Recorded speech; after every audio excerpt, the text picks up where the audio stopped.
space is a little bit bigger, we can do more social distancing. And we've been having an incredible atmosphere every Wednesday night. Last Wednesday, we had the privilege of having Pastor Jess share, and we did communion together. We had a great time.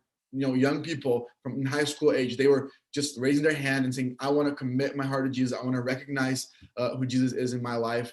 And so, you know, we have these on Wednesday nights. If you have a high school student that hasn't been coming, I want to, you know, just say they're welcome here. We love our high school students. I love discipling. We have small groups every other week. We have this thing that we call Connect Night. So we have a regular service on Wednesday. The next Wednesday, we already have a group night where they get to connect with the leader and share about their lives, share about their devotions, and talk about things that are going on in their hearts. And they get to be discipled by, you know, a little older young people and just walk through, you know, their problems, their heart, their minds, and navigating situations, not being alone, having friends with them, having leaders with them, and most of all, just following Jesus, praying for one another, and listening to what God is speaking to them. So that's what we offer. And again, if you have a young adult, I know this is more for parents of younger people, but if you have young adults in your house, you know, 18 to 29, Friday nights at 7 p.m., we meet upstairs here at the church. We have small groups every other week too. We have guest speakers that usually bring in the other weeks to talk about life, from career, all kinds of different things that we do as young adults. So if you have young adults in your house, just send them here. We love them, and we want to disciple them. We want to take care of them and walk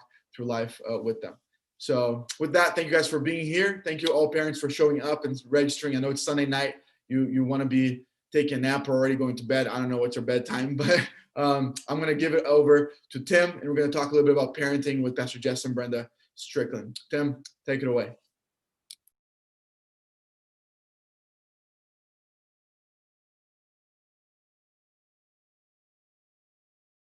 So I'm going to need you to become a parent.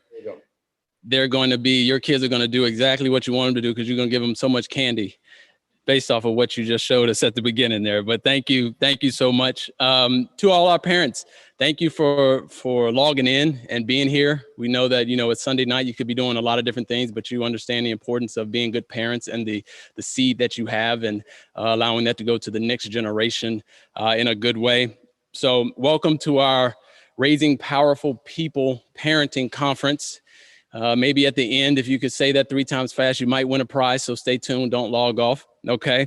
As far as parenting goes, there's so much that goes into parenting that we know. And this particular conference is not a conference where we're trying to say, hey, specifically parent like this, specifically parent like that. We know every family dynamic is different. Parenting styles are different. What we want to do here is have a conversation. So we have a few couples here, that are in different stages, have different family dynamics and so forth. And this conversation is just a good opportunity for them to weigh in, and maybe you pick up a little nugget here or there that could, you know, change the trajectory of your life and your family life. But first, I do want to introduce who we have here. I like to call them the parents of this house.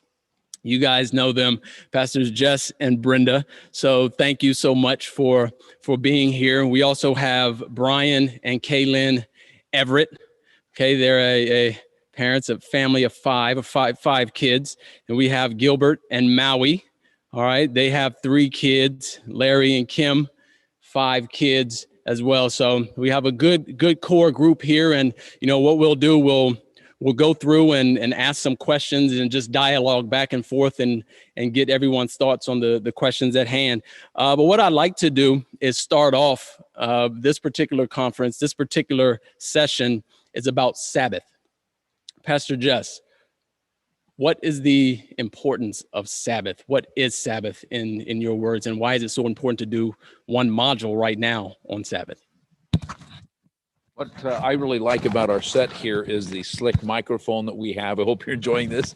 Everything is done so well here, but our microphones didn't work, so we're going to be passing this back and forth. So hope you don't mind. So Sabbath is important, but can I just say this in parenting? This is like really important. When we were raising our kids, we had a savings account, and we put money in that savings account because just in case we made some mistakes, and we could give our kids some money, and then they could fly out and do the whole Oprah Winfrey thing, talk to Dr. Phil, that whole deal during that era. So that's one route you can go. Kidding, of course. Sabbath is really, it really sets everything for the family. It is time, but it's not so much time. It's a reorientation of your life.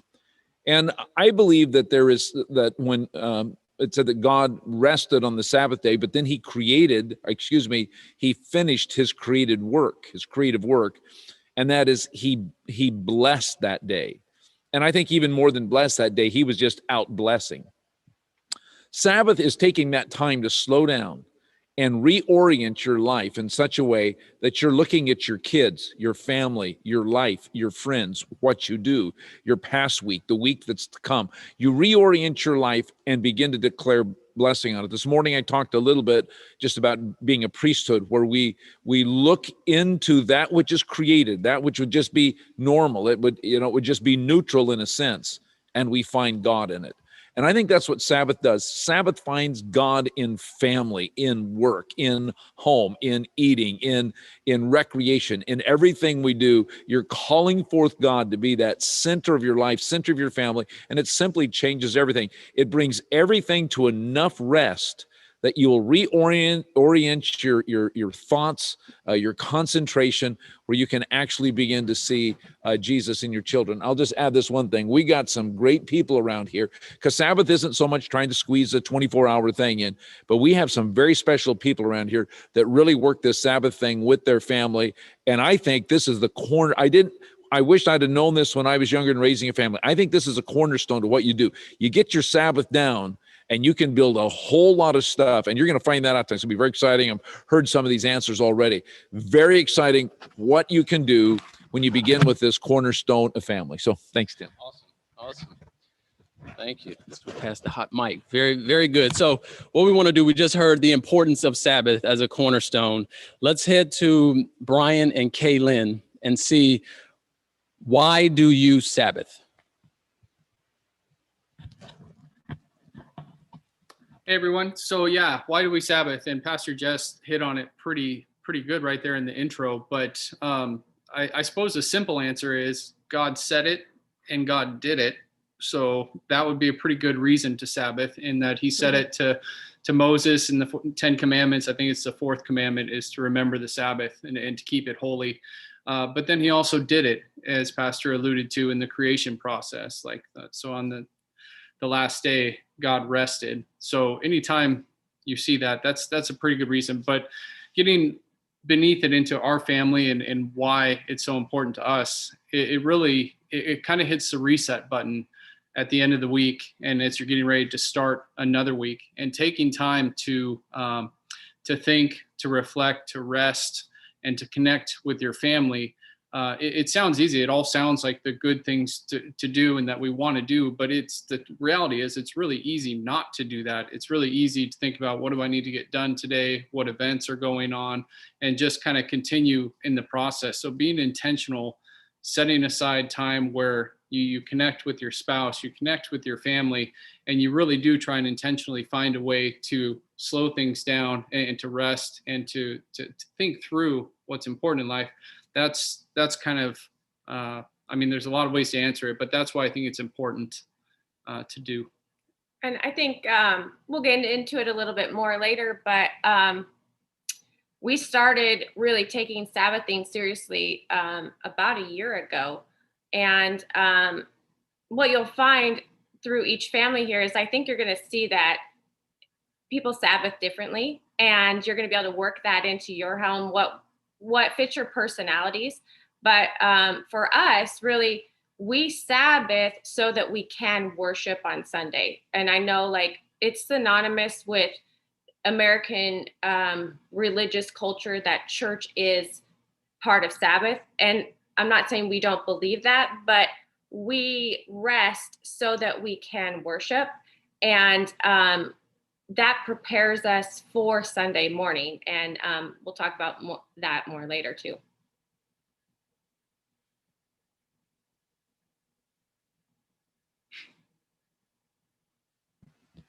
Very nice. Very nice. Thank you, Brian. Thank you, Kaylin. Let's go to Larry and Kim. Why do you guys Sabbath? Yeah, it's kind of be interesting, align with Brian and Caitlin. For us, we are a rhythm family. We have 5 rhythms that we really try to focus on, and one of those rhythms is giving the first of our week to God. being able to model that not only for ourselves, but for our kids and our generation, just changing that trajectory of understanding how important that rhythm is, It's a reset, like Caitlin stated, it's resetting and giving thanks from the prior week of blessings and really planning for the week that is, designed for us, that God has for us. But also, I look forward to the Sabbath is just going ahead and being able to sit down and enjoy family, enjoy friends, but also being able to be in the house of the Lord to worship, to fixate our hearts, our minds, and this giving God all the glory, just that special day for us is designed for us to be at peace. Because, ever since we started taking Sabbath, very seriously, my Mondays, my Tuesdays, I am so fresh because I'm just at peace. I'm at rest, within the Lord, so anything to add? I agree. I also agree with Kaylin too, especially ending our week. We know how important Sabbath is to replenish and be ready for Sunday for worship, because I know for me, I want to be all in. I mean, every day I'm grateful and thankful, but that Sunday of worship is so important and so key that I feel like God gave us that day to rest. And now it's just, we're all leaning in on him and honoring him and with all that we have from that restoration that he gave us. And it's very, very important to us. He wanted us to have it. And so there's obedience in that too. And I understand the obedience in it. He gives us that restoration and that the Sabbath. So why not take advantage of it and be all in and be prepared and ready, not only for God, but for our spouses and for our families, to be able to pour into them as much as we possibly can and what they deserve from us as parents. So when we're filled up with this Holy Spirit. So that's what Sabbath means to us. Thank you. Thank you, Larry and Kim. And just hearing the four answers, I would say the key theme was the preparation. The Sabbath it slows you down, let's say from the hustle and bustle of a week, slows you down, almost like cleans out that spirit to prepare you for worship and being in the presence of the Lord. So that was good. That was really good. Let's see, Gilbert and Maui, I have a question for you.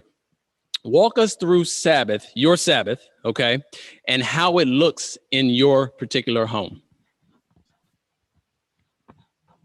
Yes, we do our devotionals together with our boys, and we read and we discuss what we read and ask questions, and we watch movies. We try to watch movies that have a good connected, normally Christian movies. At night, we read Bible stories and memorize verses and pray. So yeah, it could be chaotic. Having three boys, it's difficult, especially that there's a younger one that could be asking all kind of silly questions. And but the discussions are incredibly good. See, in the morning we both have a personal devotional, and then we have also a devotional with the kids.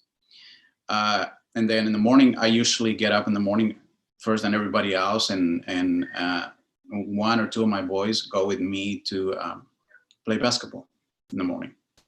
Well, we're going actually to play basketball. We're actually listening to the Bible, reading the Bible. So by the time we come back home, they already read the Bible, but we read it again, all of us together. While we're having breakfast, we're just discussing the devotion of the Bible. One of the things that I really love about how the devotional goes on is my youngest son.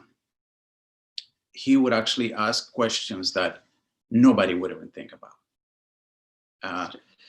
And some of the silly questions, such as, he lift up his hand and he would actually say, this has nothing to do with the devotionals, but can we play with Legos, or can we do this or that? But it's funny because, okay, we can talk about that after that. But the thing is, all of them at one point, as a matter of fact, we were actually reading, they memorized a verse in the Bible that says, Jesus answered, men shall not live by bread alone, but by everything that comes from the mouth of God. And we read that in Deuteronomy like a week ago or so. And I asked them, did you guys know a verse from this devotional? He goes, yeah, but it's not from this book, it's from Matthew. So that was actually a very, very cool thing to hear. So that's one of the things. And then we finish that and we have a break. And then we, like Mike was saying, we choose a movie, maybe sometimes two, depending. And then sometimes we read the Bible. And sometimes we go with family and spend time with them too. So it's not always the same. It's not always perfect. As a matter of fact, I don't think never is perfect with us.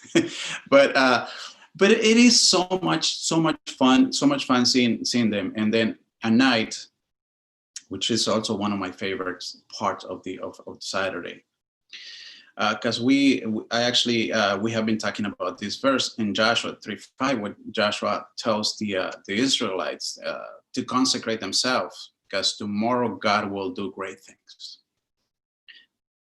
And we remind ourselves that that's the reason we're resting, because tomorrow we're expecting that God is going to do great things. We're not going to church just because we go to church, and we don't want that to be. I mean, sometimes probably we do, but we don't want with that mentality that is this church time. No, we want actually to go and worship. We want to go and learn. We want to go and be blessed, and also learn about what God has for us. So at night, when we at the end, we pray together, and like Mary was saying, we memorize verses, and then that's a night. Wow, Gilbert, Maui, that's great. What I really loved was that you guys implement in what you do, whether it's going to play basketball, it's going to watch movies, whatever you're doing, you're implementing in that devotions, reading of God's word. That is really, really good. I love that. We'll have that same question for Brian and Kaylin. What does Sabbath look like in your home? Well, first of all, I have to say, Gilbert and Maui are goals, parenting goals. Ours looks a little different than that. And I love some of the things I said, because I feel like that was a challenge to incorporate some of the things they're doing. But really for us, the Jewish day began at night. And so we were like, Friday night, this is the start, for most of culture, it's the start of the weekend. But for us, it's the start of our Sabbath. And we just started by, we light a candle, and we have these like really big matches that our kids fight over, like who gets to light the candle. And we have older teenagers, so they like that which candle we're lighting, but the little kids fight over lighting the candle. And it's just sort of a rhythm that like kicks it off. Like, we're going into the Sabbath, we light this candle, and sometimes we let it burn all weekend long. And then something that we do as parents is we usually have a date on Friday night, because the Sabbath for us is about resting and delighting. And our kids get excited about Sabbath because we do fun things on the Sabbath. It's not a time where we say no necessarily. It's a time where we do the things that we love to do. So we will go on a date on Friday night, and our kids get to have the kind of food that they love to have, like that we don't eat during the week. So, it's pizza or whatever. And then they get to watch a movie, which, is not something that we do other nights of the week. So that's how we start. And then it goes into Saturday, where we really just try to guard that time where we are not running in a million places. We're doing things that bring us delight and rest, so that we are prepared for Sunday morning. Because I think the temptation is in our culture to do so much on that Saturday that you start thinking Saturday night, like, oh, I'm tired, and maybe we'll just skip church because we didn't rest. Here we go. This is what life is really like. So Saturday night, we lay low and we get ready for church in the morning. And we have a tradition as well. Every Sunday morning, Brian makes Swedish pancakes for the kids, and they just know this is what we do on Sunday mornings before church. It's like a mini holiday that happens every Sunday that we do as a family, and we prepare ourselves to worship and set aside that time at church. And then it's of course about extended family as well after that. But we're doing our devotions on Saturday morning together as a whole family, because many times, or almost all the time, I do them with the kids during the week, but Brian doesn't get to participate in that because he's working. So it's just a special time that we connect, we rest, and we have fun. And we start with fighting and we end with pancakes. Hey, that was excellent, you guys. I want to weigh in. Kaylin, you said something so important there, and I think that it's really critical that Sabbath is a time where you do incredibly enjoyable things. It's not a no day, it's a yes day. And so you're looking for those things where you can find delight in one another. So I really like you putting out a date night. I bet you do a whole bunch of other stuff too, but I loved how you said that. And I want to weigh into Gilbert Nathan, their son. If you see him, you'll say, how could Gilbert have a son like that? Just look at his hair. It's so wonderful. But his youth leaders say this about Nathan. They say, he is such a tender hearted soul for Jesus. And I want you to know there's something about Sabbathing with your children that tend to make them incredibly tender over time. Do you have anything you want to add to that? Well, we will be hearing from Pastor Brenda here very shortly for this next question. Okay, so you can't get rid of the mic now. So if you were encouraging someone to Sabbath today, what would you encourage first? I think the greatest thing we can do is let Jesus be center of our life. And I don't mean that in a religious way.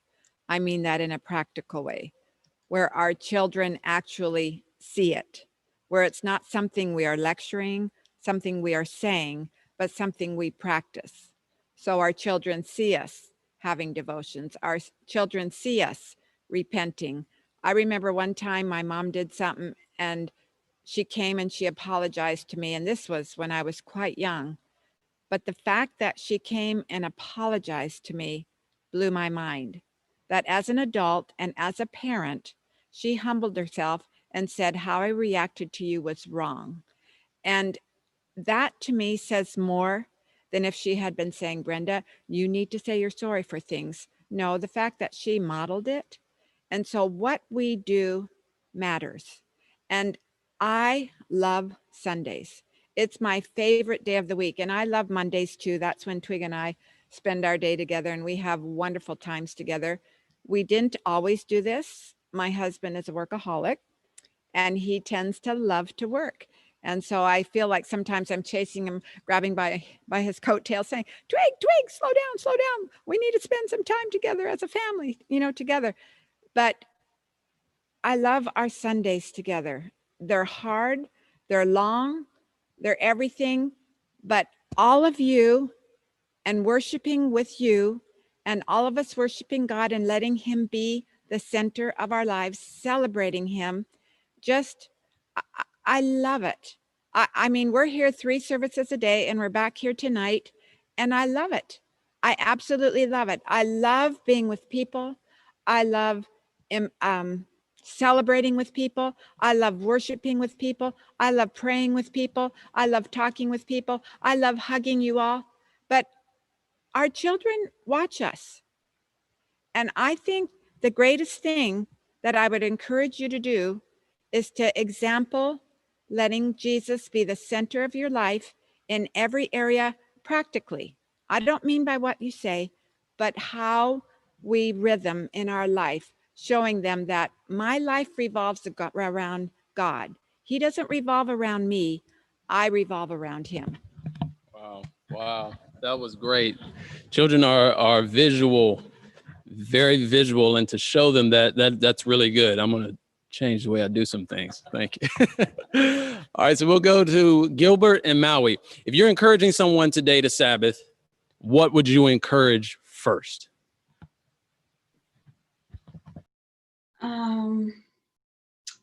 Our advice is to find a way to spend time with family and focusing on Jesus and thinking and his goodness and his promises, and just rest in Jesus.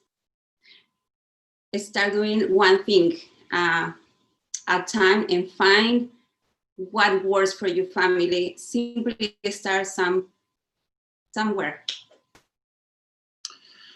In the Bible, Jesus tells us, if you're weary, if you're carrying a burden, come to me and I will refresh your life. It says, I am your oasis. And I think that's where it all starts. We would like to encourage people because, being a parent, it's a big responsibility. It's a calling that we have. It's not just, we became a parent, that's it. No, it's a responsibility, and it's a calling that we have, and helping our kids to know Jesus has to be one of the main goals of being a parent. But how can we help our children? Well, first we have to know Jesus. That's the first thing. We have to have a relationship with Jesus. And so as I'd like to just get Pastor Brenda's advice, but I already had it. Brenda used went ahead of me. It's just we have to model for our kids, but if we don't practice what we say, then they will not do it. We can tell them anything we want and give instruction, but when we model, that's what they see. They will do what they see, not what we do. And one of the things that we like to encourage people is that you start somewhere, just like Mario was saying.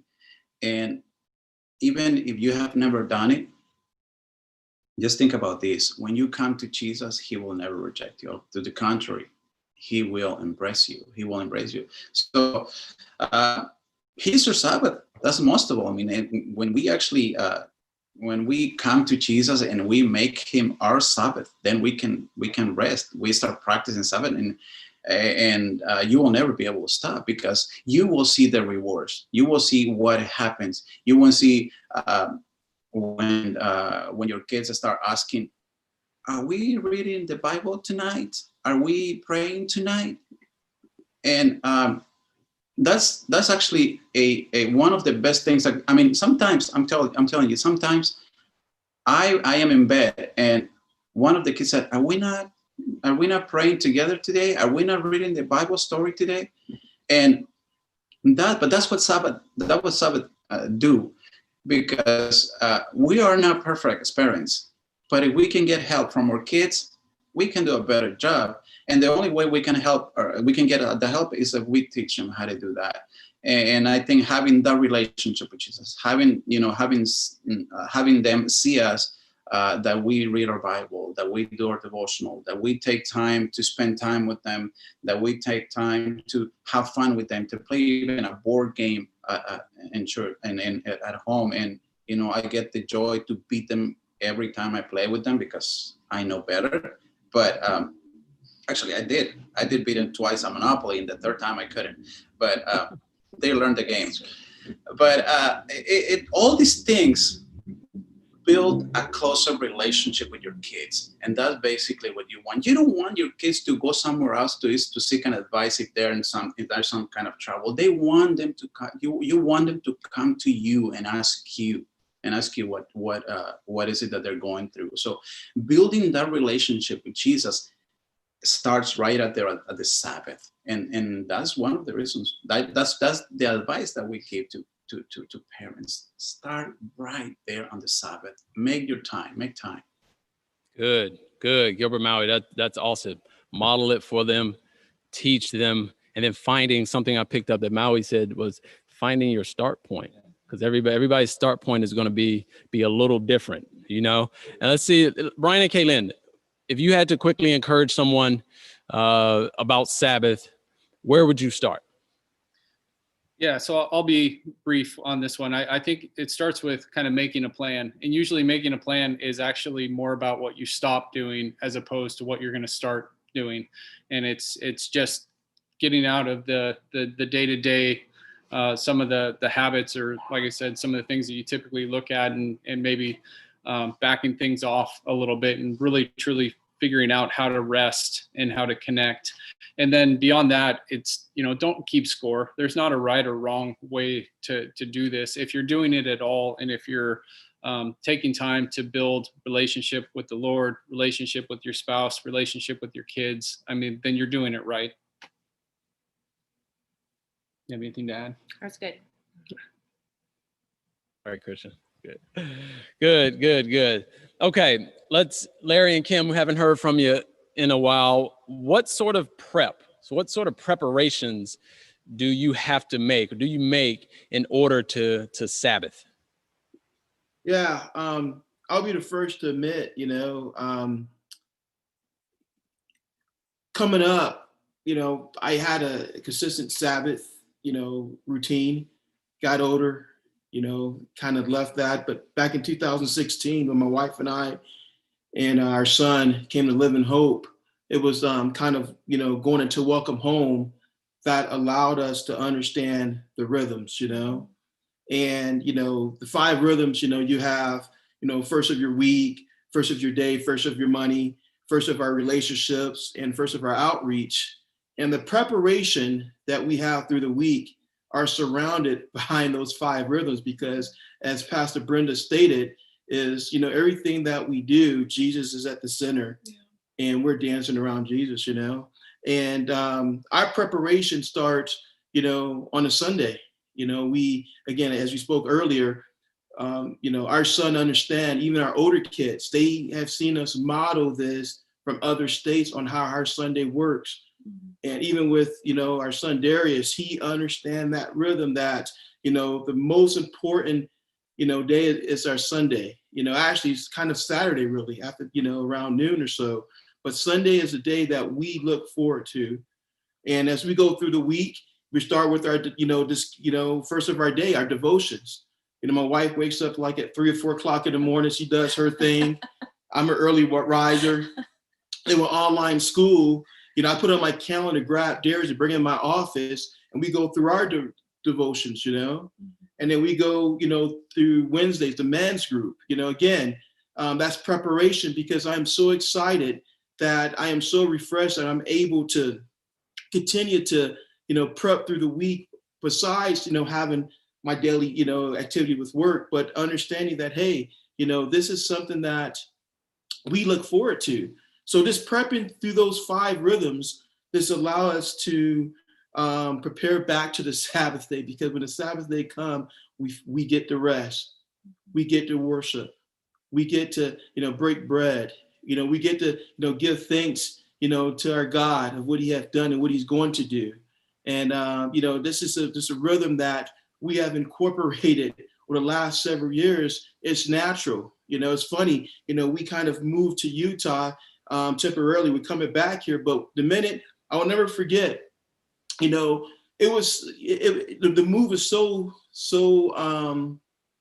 logistic, because I didn't knew one thing. We had to be in our hotel by Sunday, because we needed to keep that routine going on that Sunday when we got to Utah. That's how much, our preparation is, and our Sabbath, this is how much it means to us as a family. Yeah, Good. I agree. And then just as for me, ending the week is just closing out anything that would become a distraction leading into the Sabbath, because I want to, especially on that Saturday, be present for my husband, for our son, for our older kids, grandkids, those that are near and dear to me. Just closing out distractions, whatever that may be, and just focus on the special day and looking forward to it. Good. That is good. Thanks, guys. What I picked up from there, not letting a change of location, destination, whatever, interrupt that Sabbath. That was really good. That was really good. We have a treat. Pastor Brenda has a story she wants to tell here. All right. I just want, Jerusha says, Mom, tell this story. So we had a couple that blessed us on Sundays from the very beginning and would take us out to lunch every Sunday after church. And we went to Dancing Dragon, which it's still there, but it was a Chinese restaurant. And we would drag our kids there and they got to order anything they wanted. Jerusha, always a hamburger and fries at a Chinese restaurant. And it was lousy, but we didn't care. They could have anything they want.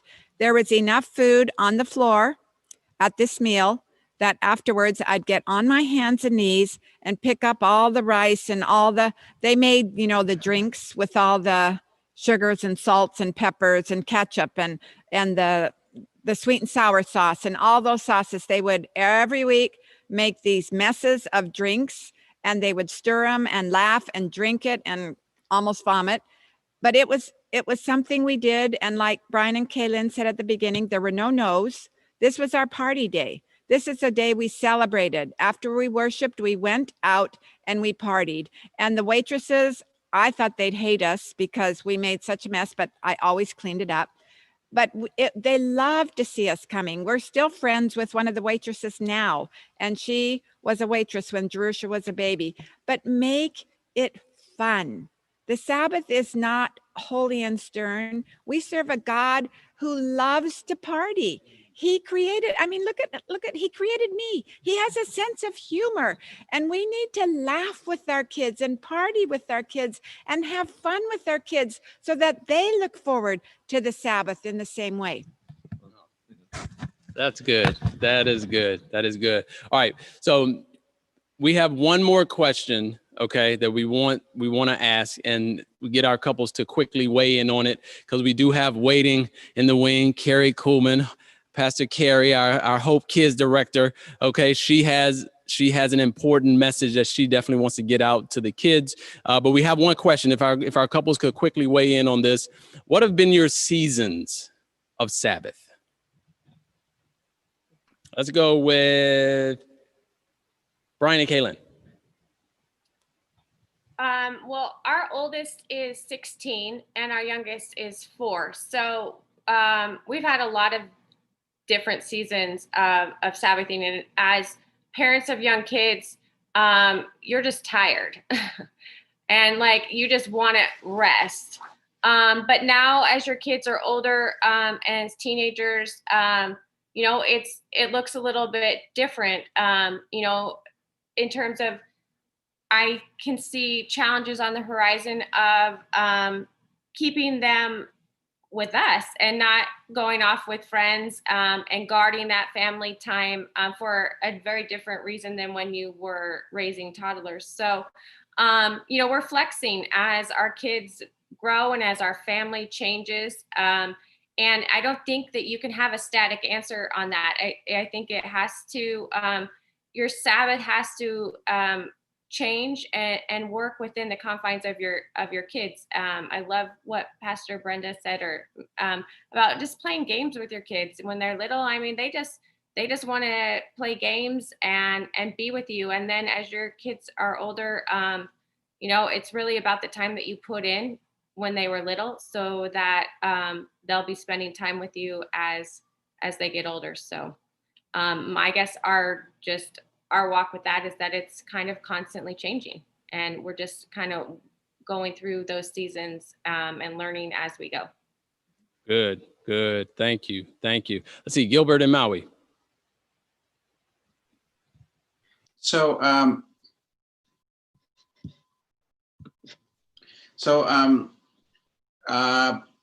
I don't know I think it was a few years ago when Pastor Jess talked about being ready for Sunday. He didn't actually specifically talk about the Sabbath, but he started talking about Sunday. So we took that seriously, and we have both Maui and I have crazy families, and they like to go to bed really, really late.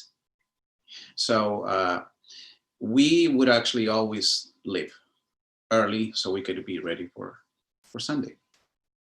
And during this season, it was up and down all the time. It has never been a straight line or going up all the time. It's challenging. It has been a challenging thing. Being constant is what has been one of the most difficult things probably. But I think encouraging Maui, encouraging me, and I encouraging her on working on this has been a lot of help. Also, as Kaylin and Brian, we also have a 13 and an 8-year-old, and they might look, one from the other look very different, but they're all crazy. One pays attention, the other doesn't. Sometimes the oldest doesn't pay attention, the youngest does. And but it is a lot of fun doing the Sabbath. One of the things that I have, especially with Nathan, with my oldest son, we have an incredible relationship, and I'm hurting because he beats me really bad. And I don't get to be mad because of it, but we wrestle and we fight, we play, we laugh, we do all this stuff together. And it has never been perfect or pretty. But at the end of the day, when you build that relationship, it's incredible. And like I said, when Pastor just talked about Sabbath about 6 months ago, oh no, he talked before then probably, but about 6 months ago, we started practicing one thing at a time, and we have been building up little by little, and that's what it takes. And I think that's one of the things that I like to say is it'll never be a straight line. It's going to have its up and down. But when you trust in Jesus, things will be better. Yeah. That's good. That's good. Really good. All right, Larry and Kim. Yeah. One of the things that, our season's been this prioritizing with our son, Darius. I just remember back in 8th grade, my wife and I, we just kind of sat down with Darius and said, hey, we're not going to do any travel sports on Sunday if it's not planned. And even if it's planned, we're not going to make it a habit of going out of town to a sporting event and doing all these things because, we feel that, again, we honor our Sabbath day, we abide into God, and we understand that, things are going to happen. Because back then, we was getting a lot of pressure from a lot of coaches saying, hey, your son need to be involved in this, to get these scholarships, to do this. And I did not bend. I was not, allowing my son or our son to have a habit and said, hey, the Sabbath day, let's go do sports. We did not bend on that. And I told Darius, I said, hey, let's have faith, let's abide into God's will, his promises. And this is going to be a family day that we use as rest. And I look back on those days and, we did not miss a beat, whatsoever. God has blessed him, has blessed us tremendously. And those same coaches are people that try to encourage us to, be involved in sporting activities every single Sunday.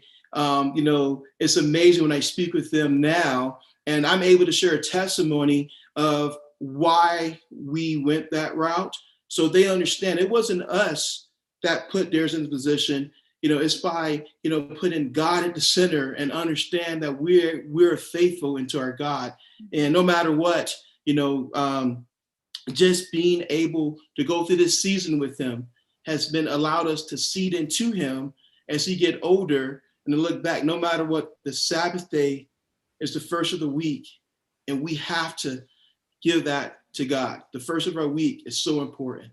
Yeah. And it wasn't always perfect, Tim. Sorry.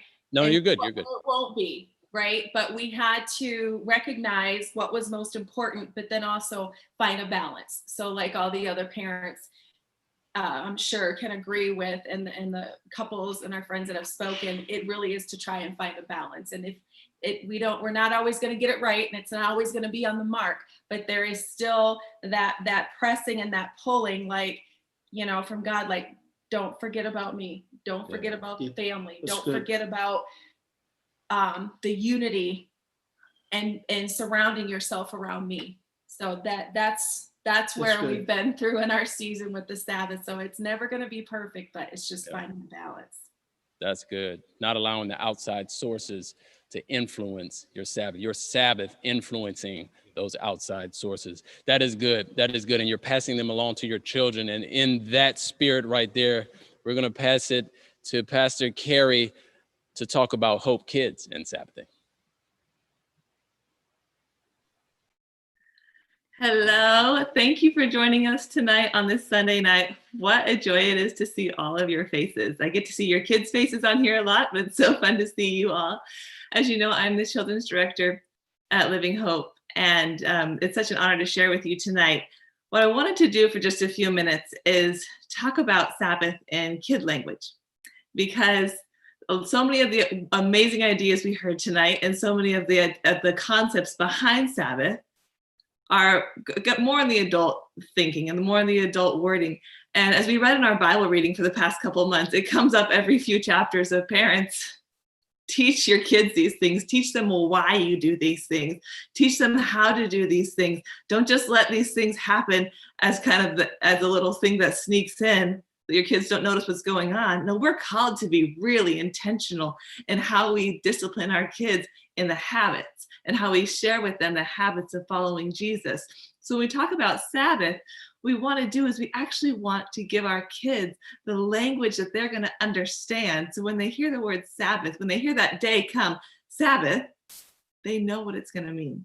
So I wanted to just give you a few tools. Now, parents, you're incredible. I've heard you talk to your kids, and I have the joy where I get to see the fruit of what you say to your kids, and you're doing an amazing job. Let me tell you, your kids, oh, the habits that they come and they share with me and the things that you tell them that they share with me, it's incredible. But what I want to do is give you some words that you could use kind of as a launching pad for your kids, where if you're starting with really young kids, a few words you can start planting in when you start talking about Sabbath, and then a way you can build on that as they get a little bit older. So I want you to picture you're just a normal morning. It's a Saturday or it's a Sunday. It's the day that you figured out works as for your family for Sabbath. Your kids come out of their room. They're in their jammies. They've got the cute kid look, or they got that messy hair, and they're there with that big old bowl of cereal in the morning, making a mess. And they ask you the question that comes almost every day: Mom, Dad, what are we doing today? And it's Sabbath. And what an opportunity we have right there to start to explain to our kids why this day is different than all the others. I just want to give you a few words that might help you in this conversation. I know God's going to give you discernment on how to communicate to your kids. Here's just a way you can get started. We can tell our kids, we spend 6 days doing the things that God's called us to do. God's given us work. You might see mom and dad going to work. You might see us on a Zoom call. You might see us phone call. You might see us writing. You might see us getting ready as we go off to an office. We have work. You might go with us to the post office, to the bank. That's work. You might see us cleaning bathrooms. You might see us doing laundry. That's work. And then we tell our kids, you have work too. You're doing your schoolwork. You're learning how to read. You're learning how to study. You're learning how to be disciplined. You're training for this sport. You have work. You have chores during the week. You have work. But today, we stop our work. And then we get to tell them, we say, and there's 3 things we're going to do today. We stop our work, and these 3 things all start with a W, because I love alliteration. I think it helps kids learn. So these things all start with the W that we do. Say, we're not going to work today. We're going to worship. And that might look like online church right now. That might look like church in person. Whatever that looks like, it's being involved in the family of God. We're going to worship. And kids, we're going to wow. We're not going to wow at ourselves. We're going to look back at our week and we're going to say, wow, God, you did some incredible things this week. Wow, God, we had a meeting that we didn't want to go to. You took care of it. Wow, God, we had an appointment that we didn't have a very good attitude about. You took care of it. Wow, God, we had dinner every night. You provided for us. Wow, God, we had a spelling test. It was really hard. We didn't think we could do it. You gave us discipline to study. Wow, God, we were really tired and didn't want to exercise. You gave us energy. And we're just going to wow at all the things that God did this week and all the way that he taught us how to be more like him and the way that he worked through us. But then we're going to worship. We're going to wow. We're going to wait.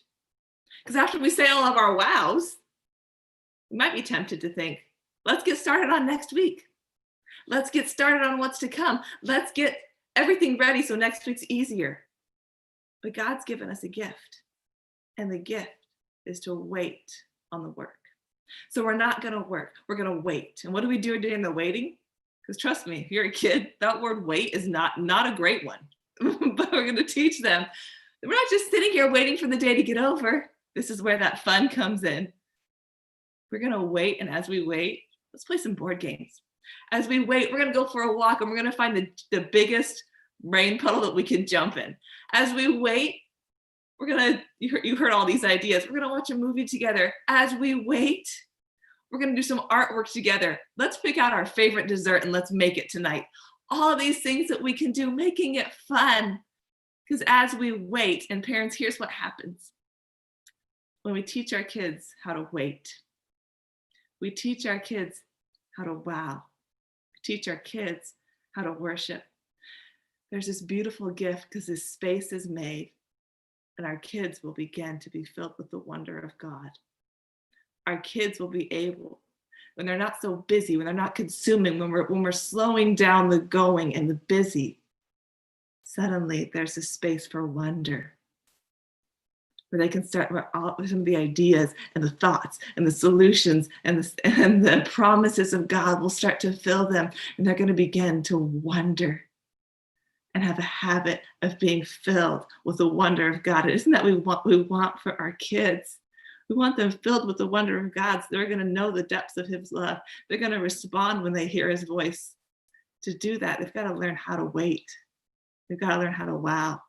They've got to learn how to worship. And all that comes when they learn how to stop working.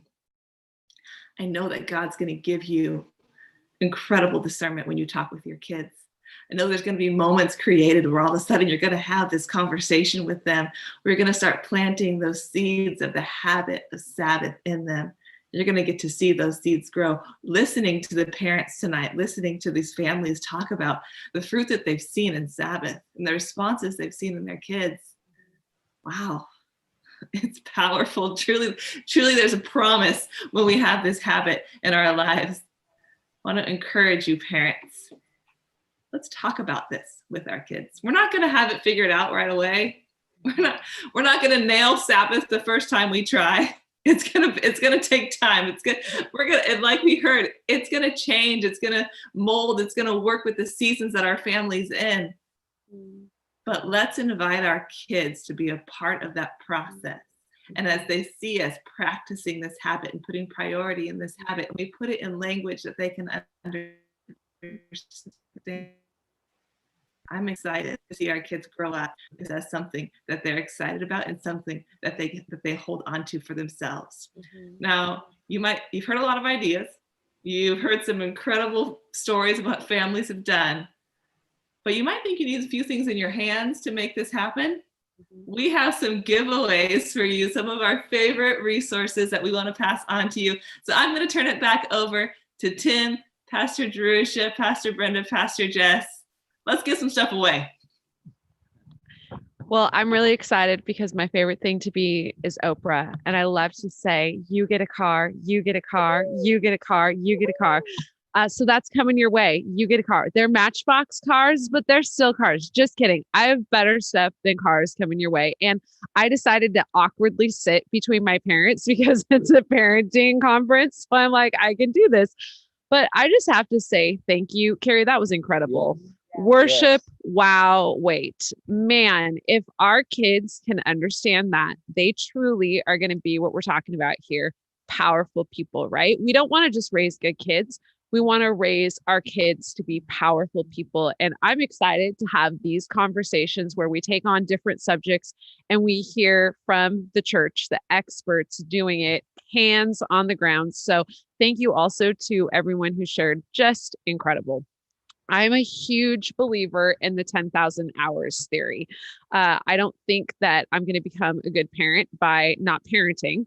I think I'm a good parent by the hours I put in. So I'm sitting between two experts because not only have they put in their 10,000 hours with me, but they're now putting in their 10,000 hours as grandparents with my kids. And so I take that strategy with everything in life. I want to be a learner. I want to be somebody who's acquiring things I don't presently have. And so what we're going to share with you right now is some books that are fantastic resources for us in this acquiring of 10,000 hours. And not only are we going to share them and say, hey, this is a great book, but I get to give them away to you, amazing parents. So not everybody gets a prize, but some of you get a prize. And the next time, those of you who didn't get a prize this time, you're going to get a prize that time, because Pastor Brenda's fair. So she'll keep track and she'll be like, hey, this person didn't get one. So this first book I'm going to show you is called The Age of Opportunity. This is Pastor Jess's very favorite parenting book. Faith, can you put this in the chat? It's called Age of Opportunity. This book is about raising teenagers and helping guide your teens to Jesus. Man, isn't that what we want our teens to do? We don't want our teens to know God because we tell them to know God. We want our teens to know God because they've made the decision, I want to follow Jesus. And having Hudson in junior high is kind of changing the game for me. And so I read this book actually when I was pregnant with him because I wanted to be ready for when he was a teenager. And it's time to revisit this. And so we just wanted to give this book to Jim and Mary Beth Lewis. So this week, I'm going to be driving to your house. I'm going to be dropping off this book. And I think you're going to love it. We think you're incredible parents. And we just want to affirm that. And we want to gift this to you. Another really great book is called The Dad Difference. And right now, dads, you're going to thank me because look how thin this book is. You can read this book in just a couple hours.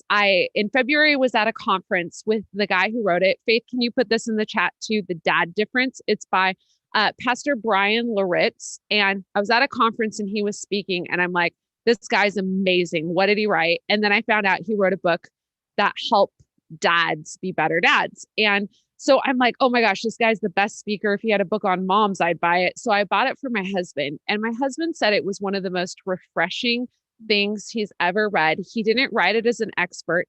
His dad is some really big, famous pastor. And he shared things his dad did with him that he was doing with his kids because it made such an impact. And it kind of shifted parenting thoughts for my husband. And my husband is super practical. He's not into heady theology stuff like I am. So this right here, this comes with Ben Tanner's endorsement on it. I did not read it because I'm not a dad. But we see you, Robbie Yee, and you are going to be getting a delivery from me this week with this book coming your way. We think you're an awesome dad. We think Jenny's an awesome mom. And we just want to say, we see you. Okay. Another really cool book. This is Carrie and I's, one of our very favorite kid books. This is called The Ology. I know, weird, right? They break up theology, the ology, and it's a theology book written for kids. And it takes on every type of doctrine you can think of. It puts it in story form so kids can get it.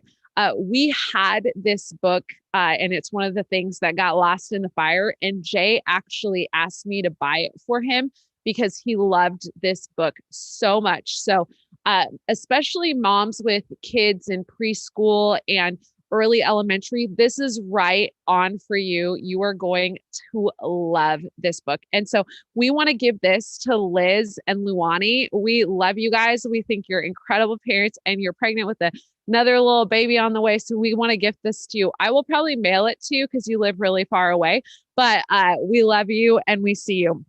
And then the last book I'm going to give away, and then I'm going to give away some Sabbath candles. Anybody want some Sabbath candles? You got to get your hands ready because I'm going to do a giveaway where you have to raise your hand really fast. But this is called Raising Passionate Jesus Followers. And this is a book that I bought and then it burned and I never rebought it. So I have yet to read it. Okay. So this is coming to you. This is on my list of books I want to read before the year is out.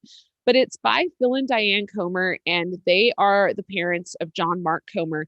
And this is actually a guidebook that they give you what to do with your kids at different stages, all the way through the teen years to really help them fall in love with Jesus. And I just think that's brilliant and it's awesome. And today I was watching as one of the people in this amazing couple was on stage playing the bass for worship, all three services. I watched his wife get 5 kids to church by herself. And man, you guys are killing it, Dan and Molly Coleman. And so I'm going to be bringing this book to you because we see you raising your passionate Jesus followers. So this is coming your way.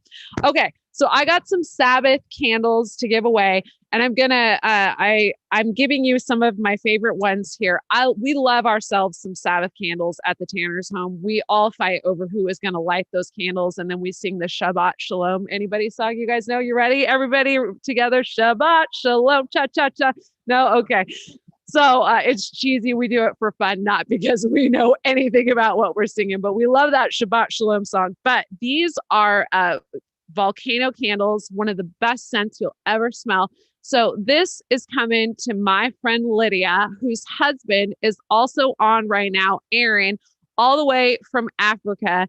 She has been killing the single parent game while he is in military over there. And so we wanted to gift you guys a Sabbath candle. So this is going to be coming your way this week. And then the last one before, she's going to Vanna White it. Another one of my volcano candles is coming to my friend Danielle. You are also you and Paul are killing the parenting game, and we just wanted you to know. Okay, so here we go. I have a candle. If this isn't a Sabbath candle, I don't know what is. This candle, the scent is called Church. So right now, this is what's going to happen. It's like a really expensive candle because I have a luxury candle problem. And I'm like, hey, this is my game. I get to give away whatever I want. So I'm giving away an expensive candle. So this is what I want you to do. On the count of 3, I'm going to say 1, 2, 3. And the first person to raise their hand on Zoom, Faith is going to tell me you are going to get this candle. Okay. So here we go. Are you ready? Nod your heads. Yes, if you are ready. And it smells good, right? Oh, no, use the little, no physical hand. We'll do physical hand. So you got to pay attention. Pastor Brenda, how does this smell? It smells like varnish and incense and pews and like church smelled when I was a kid. It literally smells like church. Pastor Jess, how does it smell? I'd agree with her. So they're confirming, they are my witnesses. This legitimately smells like church. Okay, ready? Here we go. Faith, are you ready? On the count of 3. 1, 2, 3.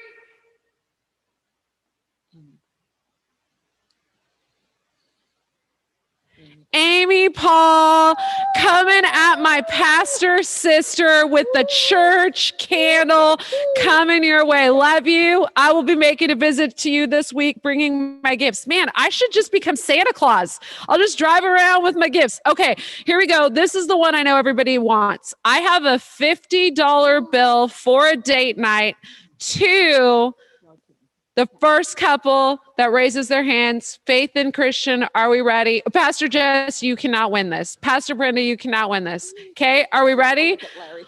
Larry, you cannot win this. Okay, maybe you can. Ready? Here we go. On the count of 3.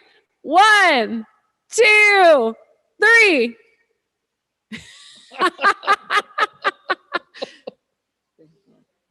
Luke and Jody are the winners. And I got to say, I got mad love for Luke and Jody because Luke takes care of Hudson and J High. Shout out for J High. Sundays at the 1 p.m. service. You want to be there.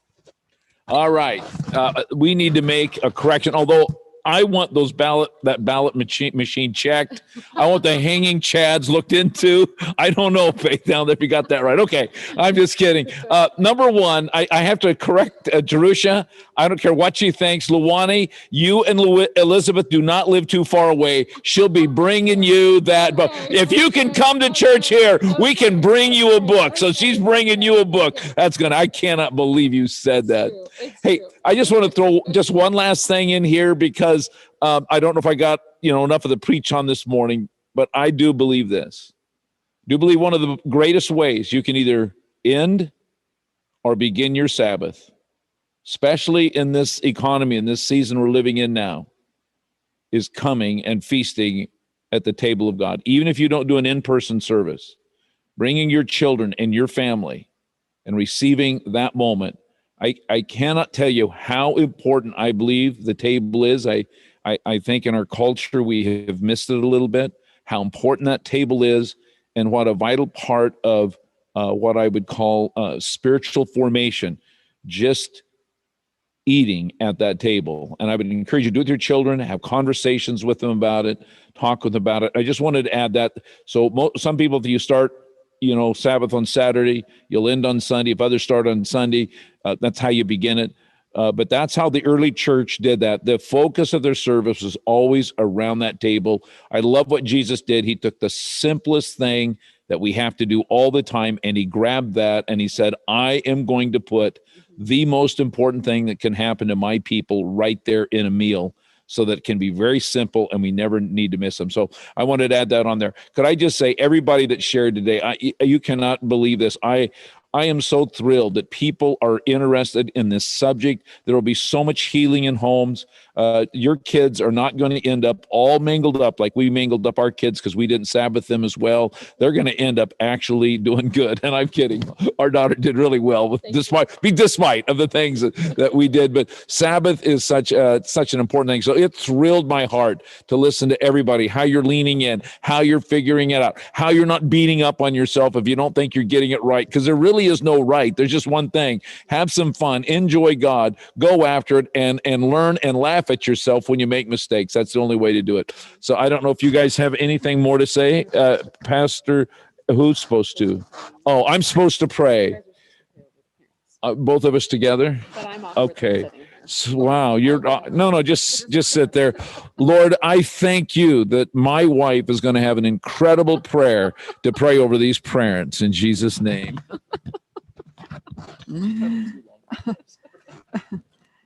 Jesus, I am blown away by these parents that came on this because they wanted to be better parents. It blows my mind. And as a father, as our Heavenly Father, I know your heart is just overjoyed with their desire to want to be better parents.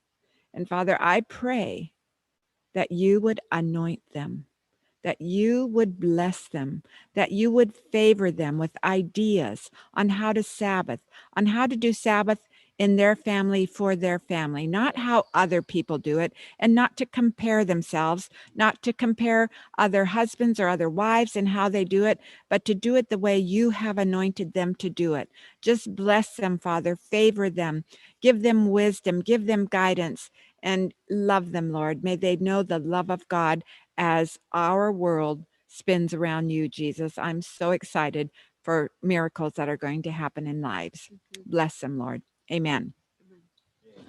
That was good. Thank you so much, Pastor Jess, Pastor Jerusha, Pastor Brenda. I will say this. I always see you guys together as pastor. I rarely see it, you guys sitting on a couch like this as mother and daughter, father and daughter. So it's good. It's good to see. Outside of being pastor, they're human too. Okay. I love it. I really do. No conference is a real conference unless there's a worksheet involved. Okay. So your homework you should have received in there in the email should be a PDF, print it out. There's a worksheet for the two of you to do together. Okay. On Sabbath. And it's something we want to give you to take away and grow your parent relationship as well. We thank you for signing on tonight and being here. This is module 1. This thing is going to take some time, and we'll be in touch with everyone of when the next particular module is on this parenting conference. But we love you. Thank you for being here. And as always, may the Lord bless you, keep you, make his face to shine upon you, and give you peace. Go be great parents tonight. All right.